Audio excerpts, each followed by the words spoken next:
ಅಸ್ಸಲಾಮು ಅಲೈಕುಮ್. Welcome back to my channel HR ಫುಡ್ಸ್. ಹೇಗಿದ್ದೀರೆಲ್ಲರೂ?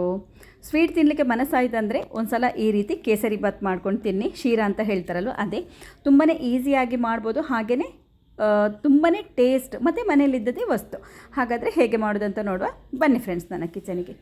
ನಾನಿಲ್ಲಿ ಈ ಕೇಸರಿ ಬಾತ್ ಮಾಡಲಿಕ್ಕೆ, ಶೀರಾ ಮಾಡಲಿಕ್ಕೆ ಒಂದು ಅಳತೆ ಹೇಳಿಕೊಡ್ತೇನೆ. ಅದೇ ಅಳತೆಯಲ್ಲಿ ನೀವು ಮಾಡ್ಕೊಳ್ಳಿ, ಆವಾಗ ಈ ಶೀರಾ ತುಂಬ ಟೇಸ್ಟಾಗಿ ಬರ್ತದೆ. ಹಾಗಾದರೆ ಈ ಅಳತೆ ಯಾವುದಂತ ಹೇಳಿ ನಾನು ನಿಮಗೆ ಹೇಳ್ತೇನೆ. ಫಸ್ಟಿಗೆ ನೋಡಿ, ನಾನಿಲ್ಲಿ 1 ಕಪ್ ಸೂಜಿ ತಗೊಂಡಿದ್ದೇನೆ, ಬಾಂಬೆ ರವೆ. ನೀವು ಅಳತೆ ಯಾವುದರಲ್ಲಿ ಬೇಕಿದ್ರೆ ಮಾಡಿ, ಬೌಲ್ ಇರ್ಬೋದು, ಗ್ಲಾಸ್ ಇರ್ಬೋದು, ಕಪ್ ಇರ್ಬೋದು, ಯಾವುದೇ ರೀತಿ ಮಾಡಿ. ಬಟ್ ನಾನು ಯಾವ ರೀತಿ ತಗೊಂಡಿದ್ದೇನೆ ಕ್ವಾಂಟಿಟಿ ಆ ರೀತಿ ನೀವು ತಗೊಳ್ಳಿ. ನಾನಿಲ್ಲಿ 1 ಕಪ್ಪು ಸೂಜಿ ತಗೊಂಡಿದ್ದೇನೆ. ಅದಕ್ಕೆ ಸ್ವಲ್ಪ 1 ಕಪ್ಪಿಗಿಂತ ಸ್ವಲ್ಪ ಕಡಿಮೆ ಸಕ್ಕರೆ ತಗೊಂಡಿದ್ದೇನೆ. ನನಗೆ ಇದು ಸ್ವೀಟ್ ಸಾಕು. ನಿಮಗೆ ಹೆಚ್ಚು ಕಮ್ಮಿ ಬೇಕಾದರೆ ಸಕ್ಕರೆ ಮಾಡ್ಕೊಳ್ಬೋದು, ಹೆಚ್ಚು ಸಹ ಮಾಡ್ಕೊಳ್ಬೋದು, ಕಡಿಮೆ ಬೇಕಿದ್ರೆ ಕಡಿಮೆ ಕೂಡ ಮಾಡ್ಕೊಳ್ಬೋದು. ಈಗ ನಾನು ಈ ರೀತಿ ಒಂದು ಪಾತ್ರೆಗೆ ಹಾಕ್ಕೊಳ್ತಾ ಇದ್ದೇನೆ ಸಕ್ಕರೆಯನ್ನು. ಇನ್ನು 1 ಕಪ್ ಸೂಜಿಗೆ ನಾನಿಲ್ಲಿ 1 ಕಪ್ಪಿಗಿಂತ ಸ್ವಲ್ಪ ಕಡಿಮೆ ಶುಗರ್ ತಗೊಂಡಿದ್ದೇನೆ. ಹಾಗೆಯೇ 3 ಕಪ್ ಇಲ್ಲಿ ನೀರನ್ನು ಆ್ಯಡ್ ಮಾಡ್ತಾ ಇದ್ದೇನೆ ಈ ಸಕ್ಕರೆಗೆ. ನೋಡಿ, 3 ಕಪ್ಪು ನೀರು ಆ್ಯಡ್ ಮಾಡಿದ್ದೇನೆ ಇಲ್ಲಿ ಶುಗರಿಗೆ. ಇನ್ನಿದಕ್ಕೆ ಸ್ವಲ್ಪ ಸ್ಯಾಫ್ರನನ್ನು ಕೂಡ ಇಲ್ಲಿ ಹಾಕ್ತಾ ಇದ್ದೇನೆ. ನೀವಿದ್ದರೆ ಇದನ್ನು ಹಾಕ್ಕೊಳ್ಬೋದು, ಇಲ್ಲಾಂದರೆ ಸ್ಕಿಪ್ ಮಾಡ್ಕೊಳ್ಬೋದು. ಇದರಲ್ಲಿ ಕಲರ್ ಕೂಡ ಒಳ್ಳೆ ಬರ್ತದೆ, ಟೇಸ್ಟ್ ಕೂಡ ಒಳ್ಳೇದು ಬರ್ತದೆ. ಈಗ ಇದು ಕೇಸರಿ ನಿಮ್ಮ ಹತ್ರ ಇಲ್ಲ ಅಂದರೆ ನೀವು ಒಂದು ಪಿಂಚಷ್ಟು ಫುಡ್ ಕಲರನ್ನು ಕೂಡ ಆ್ಯಡ್ ಮಾಡ್ಬೋದು. ಅದು ಬೇಡ ಅಂದರೆ ಅದು ಕೂಡ ಸ್ಕಿಪ್ ಮಾಡ್ಬೋದು, ನಿಮ್ಮಿಷ್ಟ, ನಿಮಗೆ ಹೇಗೆ ಬೇಕು ಹಾಗೆ ಮಾಡ್ಕೊಳ್ಬೋದು. ಇನ್ನಿಲ್ಲಿ ಒಂದು 1/4 ಟೀ ಸ್ಪೂನಷ್ಟು ನಾನು ಕಾರ್ಡಮಮ್ ಪೌಡರನ್ನು ಇಲ್ಲಿ ಹಾಕ್ತಾ ಇದ್ದೇನೆ, ಏಲಕ್ಕಿ ಪುಡಿ. ಇದನ್ನು ಸ್ಕಿಪ್ ಮಾಡಬೇಡಿ. ಇದು ಸ್ಕಿಪ್ ಮಾಡಿದರೆ ಇದರ ಟೇಸ್ಟ್ ಮತ್ತು ಪರಿಮಳ ಎಲ್ಲ ಹೋಗ್ತದೆ. ಇನ್ನೂ ಒಂದು ಸಲ ಇದನ್ನು ಸಕ್ಕರೆಯನ್ನು ಸ್ವಲ್ಪ ಮಿಕ್ಸ್ ಮಾಡಿದರೆ ಸಾಕು. ಮಿಕ್ಸ್ ಮಾಡಿ ಆದ ನಂತರ ಇನ್ನಿದನ್ನು ಗ್ಯಾಸಲ್ಲಿ ಕುದಿಲಿಕ್ಕೆ ಇಡ್ಬೋದು. ಇನ್ನಿದು ಕುದಿಯುವಾಗ ಸಕ್ಕರೆ ಕೂಡ ಕರಗಿಕೊಂಡು ಬರ್ತದೆ. ಓಕೆ, ಗ್ಯಾಸಲ್ಲಿಟ್ಟು ಬಿಡುವ. ಈಗ ಇನ್ನೊಂದು ಗ್ಯಾಸಲ್ಲಿ ನಾನು ಒಂದು ಕಡಾಯಿ ಇಟ್ಟಿದ್ದೇನೆ. ಈ ರೀತಿ ಕಡಾಯಿ ಇಟ್ಟು ಅದಕ್ಕೆ 1.5 ಟೀ ಸ್ಪೂನ್ ತುಪ್ಪ ಹಾಕ್ತಾ ಇದ್ದೇನೆ. 1.5 ಟೀ ಸ್ಪೂನ್ ತುಪ್ಪ ಹಾಕಿದಾಗ ಅದೇ ಸ್ಪೂನಲ್ಲಿ ನಾನು 1 ಟೀ ಸ್ಪೂನ್ ಇಲ್ಲಿ ಆಲಿವ್ ಆಯಿಲನ್ನು ಆ್ಯಡ್ ಮಾಡ್ತಾ ಇದ್ದೇನೆ. ಈ ರೀತಿ ಆಯಿಲ್ ಮಿಕ್ಸ್ ಮಾಡೋದ್ರಿಂದ ಒಳ್ಳೆ ಶೈನಿಂಗ್ ಬರ್ತದೆ ಕೇಸರಿ ಬಾತ್. ಈಗ ಒಳ್ಳೆ ರೀತಿ ಬಿಸಿಯಾದ ನಂತರ ಇದಕ್ಕೆ ಸ್ವಲ್ಪ ಗೋಡಂಬಿಯನ್ನು ನಾನಿಲ್ಲಿ ತಗೊಂಡಿದ್ದೇನೆ, ಅದನ್ನಿಲ್ಲಿ ಹಾಕಿ ಫ್ರೈ ಮಾಡ್ತಾ ಇದ್ದೇನೆ. ಫಸ್ಟಿಗೆ ನಿಮ್ಮ ಹತ್ರ ಯಾವುದೇ ರೀತಿದು ಸನ್ಫ್ಲವರ್ ಆಯಿಲ್ ಇದ್ದರೆ ಹಾಕ್ಕೊಳ್ಬೋದು. ತೆಂಗಿನ ಎಣ್ಣೆ ಮಾತ್ರ ಹಾಕಬೇಡಿ, ಅದು ಸ್ಮೆಲ್ ಇರ್ತದಲ್ವ, ಹಾಗಾಗಿ ನೀವು ಇದರಲ್ಲಿ ಮಾಡ್ಕೊಳ್ಬೋದು. ಸನ್ಫ್ಲವರ್ ಆಯಿಲ್ ಯಾವುದಿದ್ರೂ ಅದನ್ನು 1 ಸ್ಪೂನ್ ಹಾಕ್ಕೊಂಡು ಬಿಡಿ. ಈಗ ಸ್ವಲ್ಪ ಗೋಡಂಬಿದು ಕಲರ್ ಚೇಂಜ್ ಆಗುವಾಗ, ಫ್ರೈ ಮಾಡುವಾಗ ಇನ್ನಿದಕ್ಕೆ ಗ್ರೇಪ್ಸ್ ಕೂಡ ಹಾಕ್ಕೊಳ್ಬೋದು, ಒಣ ದ್ರಾಕ್ಷಿ. ಇನ್ನಿದೆಲ್ಲ ಆಯಿತು ನೋಡಿ, ಕರೆಕ್ಟಾಗಿ ಫ್ರೈ ಆಗಿದೆ. ಇನ್ನಿದನ್ನೆಲ್ಲ ತೆಗೆಯುವ. ಈಗ ನಾವಿಲ್ಲಿ ಕುದಿಲಿಕ್ಕಿಟ್ಟ ನೀರು ನೋಡಿ, ಸಕ್ಕರೆ ನೀರು ಒಳ್ಳೆ ಕುದೀತಾ ಇದೆ. ಇಷ್ಟ ಆಗುವಾಗ ಗ್ಯಾಸಿದ ಫ್ಲೇಮ್ ಆಫ್ ಮಾಡಿ ಬಿಡುವ.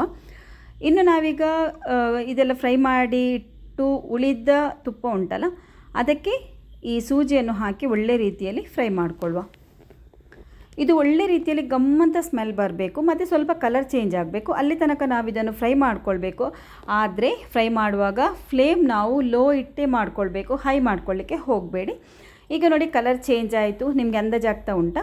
ಇನ್ನೂ ಇಷ್ಟ ಆಗುವಾಗ ನಾವಿಲ್ಲಿ ಬಿಸಿ ಮಾಡಿಟ್ಟಂಥ ನೀರುಂಟಲ್ವ, ಅದನ್ನು ಇದಕ್ಕೆ ಹಾಕ್ಕೊಂಡು ಬರುವ, ಹಾಕಿ ಮಿಕ್ಸ್ ಮಾಡುವ. ಅಕಸ್ಮಾತ್ ಎಲ್ಲಾದರೂ ನೀರು ಜಾಸ್ತಿ ಆದರೆ ವರಿ ಮಾಡಬೇಡಿ, ನೀರೆಲ್ಲ ಅದು ಎಳ್ಕೊಳ್ತದೆ.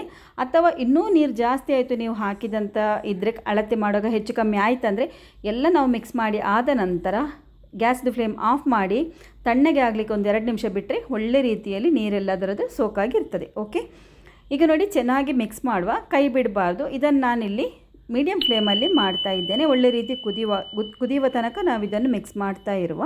ಯಾಕಂದರೆ ಸೂಜಿ ಹಾಕಿದ್ರಿಂದ ಗಂಟು ಕಟ್ಟುವ ಚಾನ್ಸ್ ಇರ್ತದೆ, ಹಾಗಾಗಿ ಕೈ ಬಿಡದೆ ಇದನ್ನು ಮಿಕ್ಸ್ ಮಾಡ್ತಾ ಇರುವ. ಫ್ರೆಂಡ್ಸ್, ನಿಮಗೆ ನನ್ನ ಈ ರೆಸಿಪಿ ಇಷ್ಟ ಆಯಿತಂದರೆ ಲೈಕ್ ಮಾಡಿ, ಶೇರ್ ಮಾಡಿ ಫ್ಯಾಮಿಲಿ ಫ್ರೆಂಡ್ಸ್ ಜೊತೆ ಎಲ್ಲ.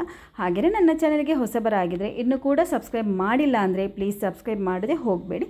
ಸೈಡಲ್ಲಿ ಬೆಲ್ ಐಕನ್ ಇದೆ, ಅದನ್ನು ಕೂಡ ಪ್ರೆಸ್ ಮಾಡಿ ನನ್ನ ರೆಸಿಪಿದು ನೋಟಿಫಿಕೇಷನ್ ನಿಮಗೆ ಬರ್ತದೆ. ಫ್ರೆಂಡ್ಸ್, ಈಗ ನೋಡಿ, ಒಳ್ಳೆ ರೀತಿಯಲ್ಲಿ ಮಿಕ್ಸ್ ಆಗಿದೆ. ನೀರು ಕೂಡ ಡ್ರೈ ಆಗ್ತಾ ಬಂತು ನೋಡಿ, ನಾವು ಹಾಕಿದೆಲ್ಲ ನೀರು ಡ್ರೈ ಆಗ್ತಾ ಬಂದಿದೆ ಇಲ್ಲಿ.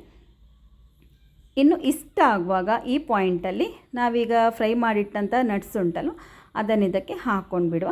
ಇದನ್ನು ಕೂಡ ಒಳ್ಳೆ ರೀತಿಯಲ್ಲಿ ಮಿಕ್ಸ್ ಮಾಡುವ. ತುಂಬ ಡ್ರೈ ಆಗುವ ತನಕ ಕೂಡ ನಾವು ಇದನ್ನು ಮಿಕ್ಸ್ ಮಾಡ್ತಾ ಇರೋದು ಬೇಡ. ಸ್ವಲ್ಪ ಈ ರೀತಿ ನಾನಿಲ್ಲಿ ಮಾಡ್ತಾ ಇದ್ದೇನಲ್ಲ, ಹೀಗೆ ಇರಬೇಕು. ಹಲ್ವಾ ಅಂದರೆ ಈ ರೀತಿ ಬರಬೇಕು ನಮಗೆ ತಿನ್ನುವಾಗ, ಈ ರೀತಿ ಆದರೆ ಸಾಕು. ಇನ್ನು ಇಲ್ಲಿ ಗ್ಯಾಸಿನ ಫ್ಲೇಮನ್ನು ಆಫ್ ಮಾಡ್ಕೊಳ್ವಾ. ಇನ್ನು ಒಂದು ಸ್ವಲ್ಪ ಅಂದರೆ ಒಂದು ಟೀ ಸ್ಪೂನಷ್ಟು ತುಪ್ಪ ನಾನಿಲ್ಲಿ ಆ್ಯಡ್ ಮಾಡ್ತಾ ಇದ್ದೇನೆ. ಹೀಗೆ ಎಲ್ಲ ಆದ ನಂತರ ಮಿಕ್ಸ್ ಮಾಡೋದ್ರಿಂದ ಒಳ್ಳೆ ಟೇಸ್ಟ್ ಕೂಡ ಇರ್ತದೆ ಮತ್ತು ಒಳ್ಳೆ ಆಯಿಲಿ ಥರ, ಅಂದರೆ ಈ ತುಪ್ಪದ ಪಸೆ ಉಂಟಲ್ಲ ಅದರ ಮೇಲೆ ಇರ್ತದೆ. ಒಳ್ಳೆ ನೋಡಲಿಕ್ಕೂ ಚೆಂದ ಕಾಣ್ತದೆ, ತಿನ್ನಲಿಕ್ಕೂ ಕೂಡ ಟೇಸ್ಟ್ ಆಗಿರ್ತದೆ. ಈಗ ತುಪ್ಪ ಎಲ್ಲ ಮಿಕ್ಸ್ ಮಾಡಿ ಆಯಿತು. ಇನ್ನು ನಾನಿಲ್ಲೊಂದು ಬೌಲ್ ತಗೊಳ್ತಿದ್ದೇನೆ. ಯಾವುದೇ ರೀತಿಯ ಬೌಲ್ ಕೂಡ ತಗೊಳ್ಬೋದು. ನಾನು ಈ ರೀತಿ ಈ ಬೌಲಲ್ಲಿ ಒಂದು 3 ಕ್ಯಾಶ್ಯೂ ನಟ್ಟನ್ನು ಇಲ್ಲಿ ಈ ರೀತಿ ಇಡ್ತಾ ಇದ್ದೇನೆ.